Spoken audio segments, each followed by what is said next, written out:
Murder accused Veron Primus returns to court today, where the preliminary inquiry into the death of Bijou real estate agent Charlene Graves continues. Primus, who is representing himself, is expected to appear at the serious offences court, where he will try to convince the court that there is not enough evidence trying him on the November 13, 2015 murder. Primus is accused of stabbing Graves to death at the Bijou real estate office in Annisville. The deportee is also a suspect in the murder probe in New York, where he lived for a number of years.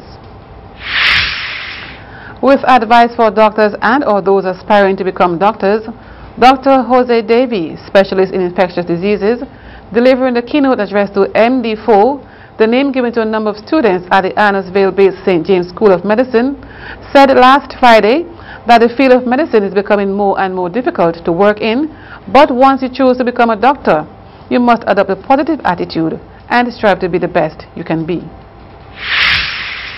A Belmont man has been sentenced to 4 years imprisonment after he pleaded guilty to possession of a gun and ammunition, tools said to have been used in an attempted murder last week. When he appeared before the serious offences court yesterday, Benson Braun was charged with that on December 8, 2016, he had in his possession one silver and brown .380 pistol, serial number AP 136990. For the third consecutive year, the New York-based non-profit humanitarian organization GEMS Hope for Home 4 has donated healthcare and comfort supplies to help Vincentian citizens at the Lewis Punnett Home in St. Vincent and the Grenadines. The initiative, which began in 2011 as part of GEMS Hope for Home motto, is an effort led by President Carol Simmons and her team of Vincentians living in New York. This is the 5th year of GEMS general efforts, which have served various communities in St. Vincent and the Grenadines during this time, including North Windward, North Leeward, Central Leeward, East Central and West Kingstown, Mariquois and Beckway. In addition to food packages, GEMS has provided medically related supplies to community clinics in East and West St. George, Union Island and East Kingstown. GEMS expresses special thanks to Mrs. Julian Cummings and also to Mr. Gideon Fessy York of Standards Shippers for their special support in the 2016 effort for the Lewis Punnett Home.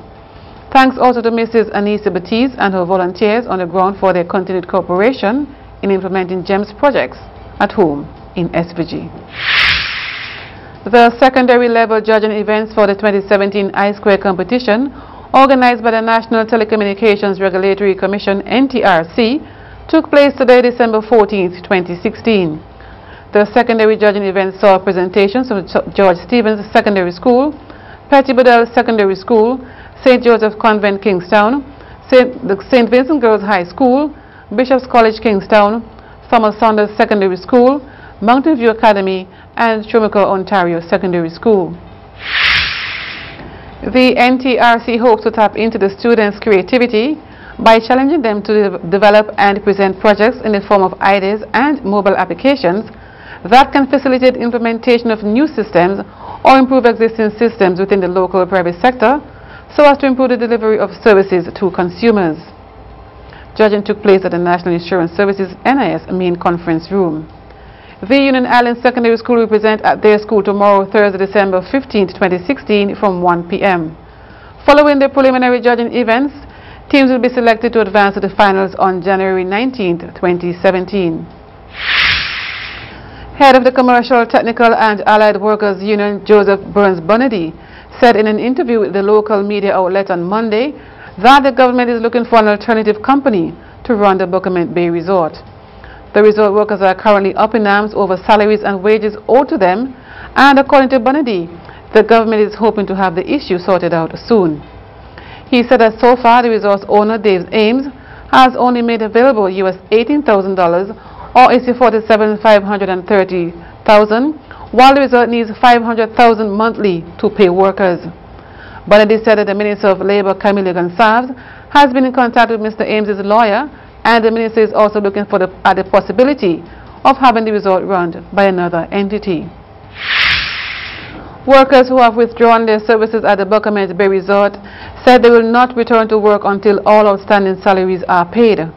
The Vincentian newspaper on Friday said that one estimate said that up to 75% of the workforce had withdrawn their services since last Friday effectively crippling operations at the resort.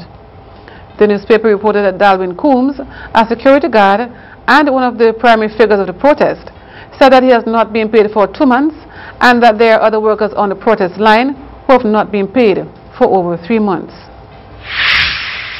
Preparations are well on the way for the launch for this year's 9 Nights of Lights will begin on Thursday from 7 p.m. Gordon Shallow, curator of the Botanic Gardens, told NBC News that they will begin holding the activity dubbed 9 Nights of Lights to coincide with the National Christmas and 9 Mornings festivals, as this year will see a number of improvements to the program. 9 Nights of Lights is being held this year under the theme A Botanical Christmas. Following this commercial break, we take a look at the regional news. Don't go anywhere.